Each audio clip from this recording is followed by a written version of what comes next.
Bago tayo maghulaan, sama na sa ating Marites community, mag-like, share, and subscribe sa MU Entertainment YouTube channel. Ngayon, tayo na at magpalaisipan ng showbiz blind items na laging hinuhulaan ng taong bayan. Alamin ang bawat clue na siguradong swak at true dito lang sa Dahu! Ang first hashtag, ako yan. Siya ba talaga? Siya ba talaga o ikaw? O eto na, may kinalaman ito sa isang aktor. Itong aktor na ito ay may bagong pelikula at ito ay nagkaroon ng special screening. Wow! Pero hindi niyo ito mahuhulaan. Kaloko. May Hirap bago, hulaan ano lang. na special? Lagi nilang Dahil mahirap. wala kayo ng special screening. Eto na. Yung ano Basta, daw. eto na. Kasi Nasa may pelikula. Tapos, kasama yung aktor. Sikat tong aktor na to in fairness. Sikat. Eto na. So, may eksena yung aktor na sa loob ng bahay. Tapos may dumating na talent, na aktor na ka-eksena niya. Tapos nang gugulo. Ganon. So, in short, ang datingan nito, ang role talaga nung talent ay parang Manggugulo lang. gumagamit ng ipinagbabawal na gamot. Ganon. So, in short, itong si aktor, yun ang niya. Yun yung kanyang linya doon sa talent. Sa kanya eksena. Andito ka na naman, manggugulo ka. Gumagamit ka kasi gano'n. Tapos nagtatawanan yung mga tao sa sinihan. Kasi sa pagitan nung talent at nung aktor, mas mukhang gumagamit yung aktor kesa doon sa talent. Dahil doon sa screen, hamak na mas fresh yung talent kesa doon sa aktor. Tapos nagbubulungan tuloy yung mga nanonood na nabalita kasi na itong si aktor gumagamit noon. Napanood ko ba yan? Hindi. Tapos parang Recently lang, tapos sabi nung iba, tumigil na ba siya sa paggamit? Parang gumagamit. Ganun yung mga bulungan ng mga tao. Habang sa sinehan. nanonood ka. Habang nanonood ako, naririnig ko. Tapos yung iba tumatawa kasi... Nanood ka? Ito ba yung nitong ano lang? Kinuwento lang sa kanya. Kasi nga, ano yun di ba? Yun lang nga. Hindi naman ako nanonood. Kasabay Charot eh. Kasabay. Ang bida doon si ano, di ba? Kasabay dito, MU. Hindi. Di ba? Iba yan. So anyway, in fairness, paulit-ulit yung aktor doon sa linya na adik ka, chuchu, ganyan na. Tapos, pero pati pag-deliver niya ng lines, parang siya yung Parang utal-utal. Oo. Tapos Pelikula yan. oo. Tapos siya, haggard, ganon. Ang role nga nung talent, siya nga yung gumagamit. Siya yung Dictus. fresh. Talent, hindi mo lang supporting actor, talent lang. Oo, kasi yun lang naman ang role niya. Yun lang naman yung eksena niya doon. Guguluhin niya lang Mas yung... mukha pa siyang artista kaysa doon sa Hindi naman, pero pag titingnan mo, Mas mukhang siya yung oo, nag-drag. kaya Grabe. ang sabi ng mga tao, siya ba talaga?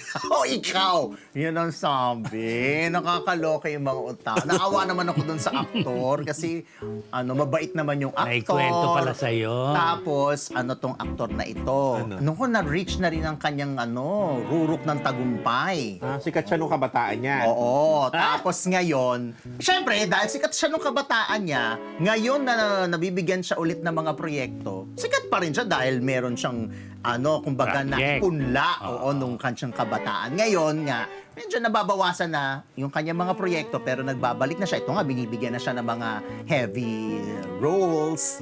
Pero talagang gumamit ba siya? Kaya gano'n. Yun ang balita. Medyo kalat yan sa showbiz na kaya nasira ang kanyang karera dahil dyan. Pero ngayon nga, he's back. Pero ang tanong nga ng mga nanonood, sure ba kayo na na yan? Tapos Magaling na ba siya sumayaw? Hindi ko pa nakita. So, hindi ko sure. Dati ba siyang part ng isang grupo ng mga bagets?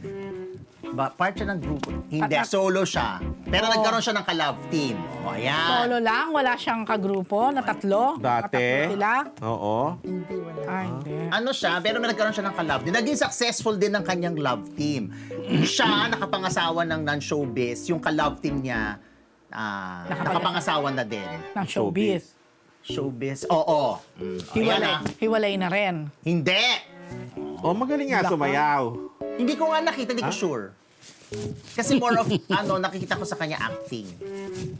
Pero hindi rin naman siya masyadong magaling mag-acting. Okay na yun. Hindi masyado magaling. Okay na Sakto lang, yun. okay na yun. Okay na yan, Las 11. Dahil dyan, thank you sa Hair Shop Salon, sa Lazar Dental Clinic, Shopee Live sa Payday, Mega Noon Sale, May 15, 12 noon sa Shopee po yan. WTFU sa YT and Spotify, Sneezy Solis McDonald, Paolo Bustamante, 5 Private Dining, Gracie Cornejo, Lito Maniago, and kay Lani Michelle. Hello, Lani Michelle. Martin daw, model ng Gerard Peter, tito daw. Dahil dyan, next hashtag. Nahulaan nila eh. Hindi ko nakita. Ano ba talaga, sir? Sino yan? Ako yan. Ano ba talaga, sir? Kasi itong si sir, nung naman siya na may pagka parang babaero, sorry sa term, parang manyakis. Hindi naman yung, alam mo yung kapag Basta ano lang. girl lalo. Parang si Fu. Saan part? Oh. So, Pero, itong si sir na ito, nagko-produce. Ganyan. Tapos, maraming nagulat. Kasi talaga siya ang pinag-produce. Ganon. siya na naman. Hoy, kayo ko pala tabilay. Ayun lang ba? Oo. Ano to, ulitin? Oh. Ay, hindi gagawin ni Po kasi.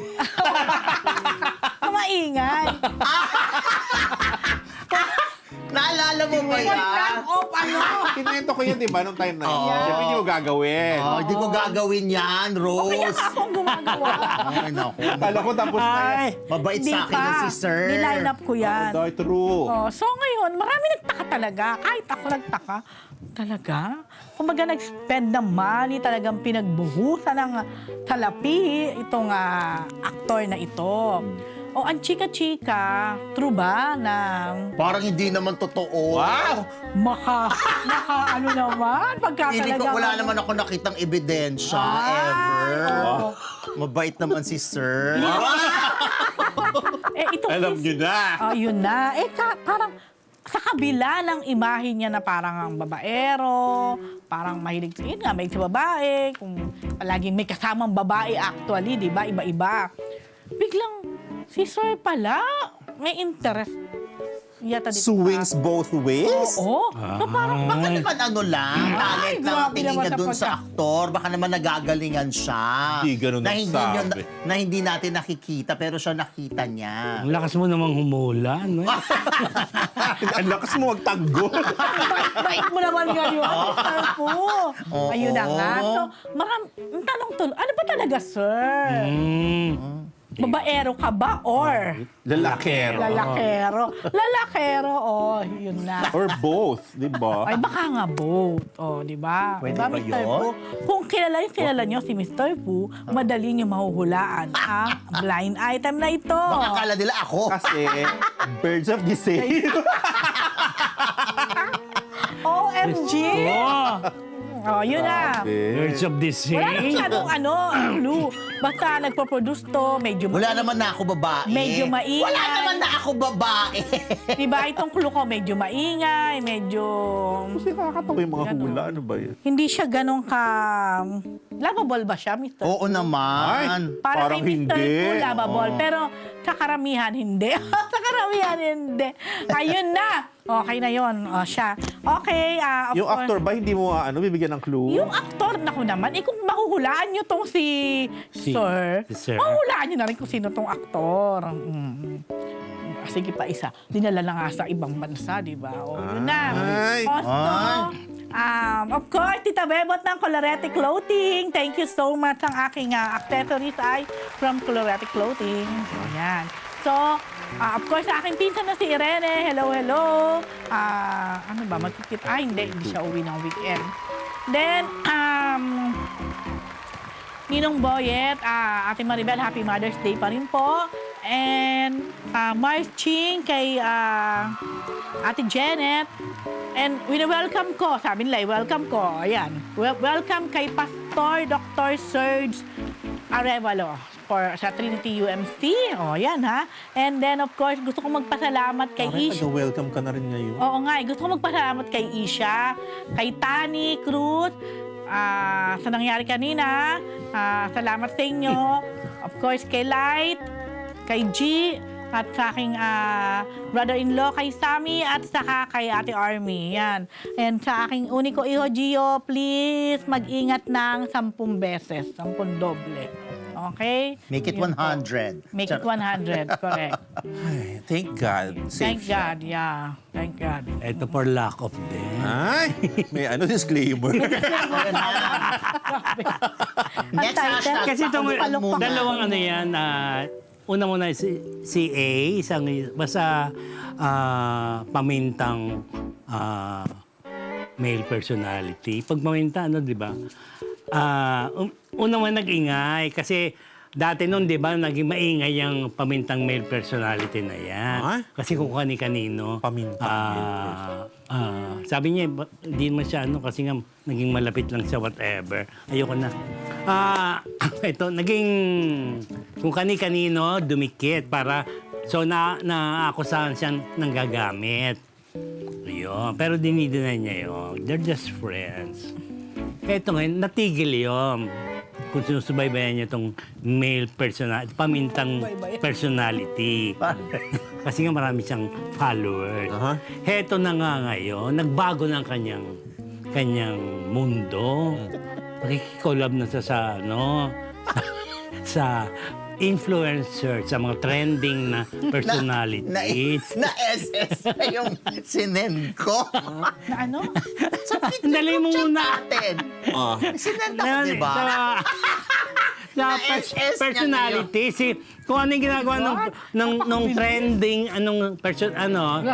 trending, personality, ginagaya niya. Sumikat siya eh. Sumikat kasi yung personality na yon. So, Makeup niya. Yun ang kanyang Lack of talaga. Oo. Kaya, May nakaula agad-agad. kaya, Talaga. Kaya naman ay yung mga netizens na nagalit, di ba? Parang yung mga comments, nega. Sabi, ano ba yun, tigas-tigas? Yung pala yun. Pakulaan muna yan, sabi nga yan, di ba? Kasi para siyang karne matigas. Grabe. Para sa pagkembot and everything. In fairness, Ang bilis. Ito, Nagawa. naggawa ng blind item. Meron nakakalimutan ko yun ba? Anyway, thank you, Jill Pamintuan. Yung sa'yo ang walang nakahula. Happy birthday. 75th birthday to my Ayoko. sister-in-law, Hindi naman. si Naida Elias Nardo, tsaka hi to my sister Gusto mo in ba? Michigan, Dapat more. si Nes Nardo Proctor, si my sister-in-law nyon, Josie Nardo Agasin, tsaka si Ma'am Chari Riego. Ayan. Oh, next. Lani Michelle, hello. Ay. Ito na. Milyones ang kapalit. Okay. Ito ay nag-chika lang naman sa atin ng isa nating source. Meron siyang mga in the know na friends na doon sa lugar na yon. So, di umano, may isang kasi grupo. Sabi ko na nga, sikat na grupo na pumunta sa nagkaroon sila ng gig sa isang malayong lugar.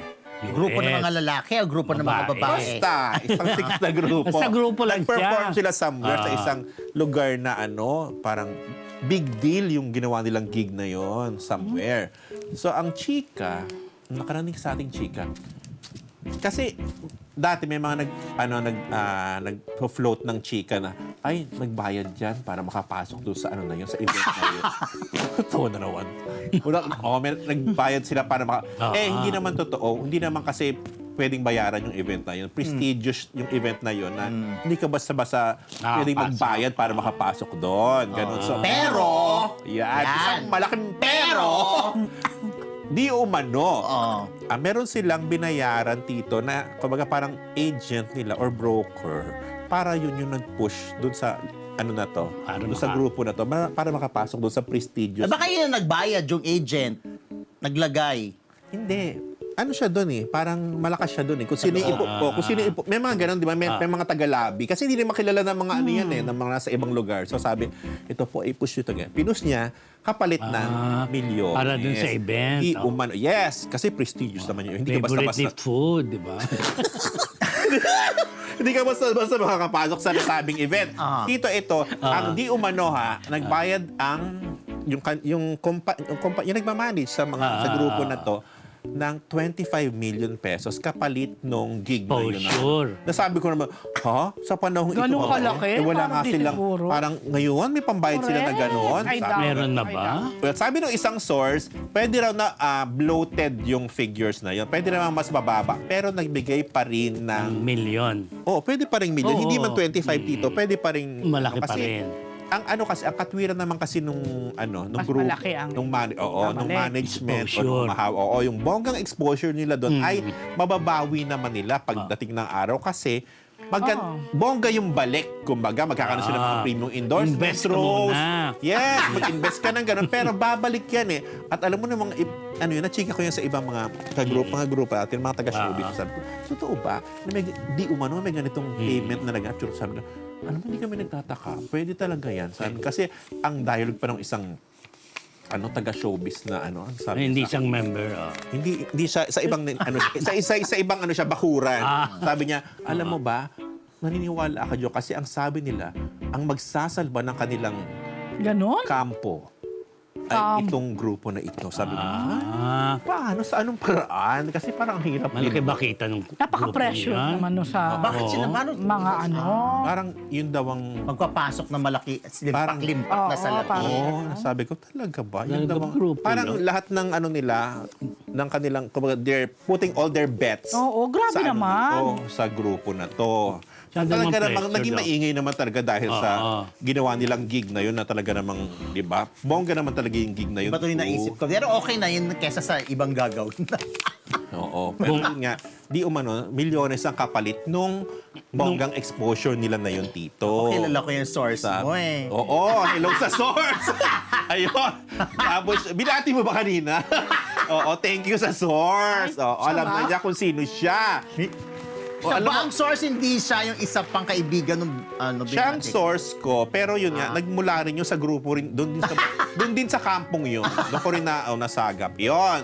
So yun nga, at basta sikat tong grupo na to. Kilala nyo to, for sure. Nahulaan ba nila? sure. Oo. Babae o lalaki? Basta, hulaan nyo Basta na grupo siya. Oo, basta grupo siya na gumawa ng Babae, lalaki, binabae. gumawa ng marka somewhere. Kasi nga nagkaroon silang bonggang-bonggang high-profile exposure. Pero may kapalit palang Giveaway! Ay! Wala Ang ganda ko. naman, di ba? Hey! Ayan! So, ganun. Ang inakulog doon. Sa panahong ito na wala silang salapi, nagtitipid and everything, talaga, cost-cutting and everything, nagawa nila maglabas ng salapi dito. Kasi nga raw, ganun kalaki ang kanilang pananampalataya sa grupong Yung ito. balik. Oo, para magiging savior ng kanila. May Savior? may ganong kemero. At anyway, ayan, Mati ka na. nahulaan nyo na for sure. Okay, babati Walang na. hula. Babati na ako. Hi to Camille Mortiz na sorry Camille, hindi tayo nakapunta sa premiere na ngayong gabi kasi sana Tuesday na lang yung movie nila na Midnight Midnight Girls Girls, dito. Oo, panoorin niyo yan. Involved dyan si Kamsi.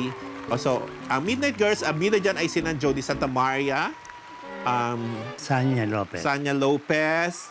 Napanood Si, kaya tayo ano, yan, trailer. Maganda Oo, maganda yung trailer. Si Andalio, Lois Andalio, tsaka si Yeah. Ay, panood ko siya. yung girlfriend ni Maris? RK Bagatsi. Oo, Si Jane. Jane Ito- Oinesa. Ayan, directed by, Sigrid. hindi, Irene. Irene Saan Villamo. to ang location nito? Japan. Yun. Shot in Oo, Japan. napanood ko pala. Yet. Ay, narinig. Parang I think yan. Ayan, maganda yung trailer. At Ganda siya. abang Nakakaaliw siya. Oh, sa Wednesday ang showing niya Midnight Girls. Bongga yan. Si Irene na nag-direct. Sa Wednesday, May 13, Tito. Ayan. Oh, hello kay Camille, kay Janine Cruz, at kay Body Cruz. Hi to Tita Molufagar, Ana Pingol, Jet Valle, Clifford Jensen, Vinya Vivar, and Mami Melda Kulo ni Chan Chan dyan sa Bacolod. Happy watching kay Mama ko dyan sa Bulacan, kay Manay Belt sa Cotabato, at sa Ate Aileen ko, at kay Kuya Jan dyan sa UK. And happy birthday, Mars, Juday. Oo. Julian Santos. Ay, Happy Yay! birthday, Juday. Happy birthday, Juds! Today, May 11. Yeah. Yan, happy birthday. Happy birthday. Okay, mga Marites, maraming salamat sa inyong pagsama sa amin ngayong gabing to. Maraming salamat din po sa lahat ng nagpakulay. At siyempre, sa lahat po ng mga nag-comments. Ayan, Nadalian naman kayo? Naku, sa Thursday, pahirapan namin kayo. Wow! Hindi ba, mga Marites? Sige, hula-hula na mga Marites. Mula po sa Marites University, yan po ang Dahusi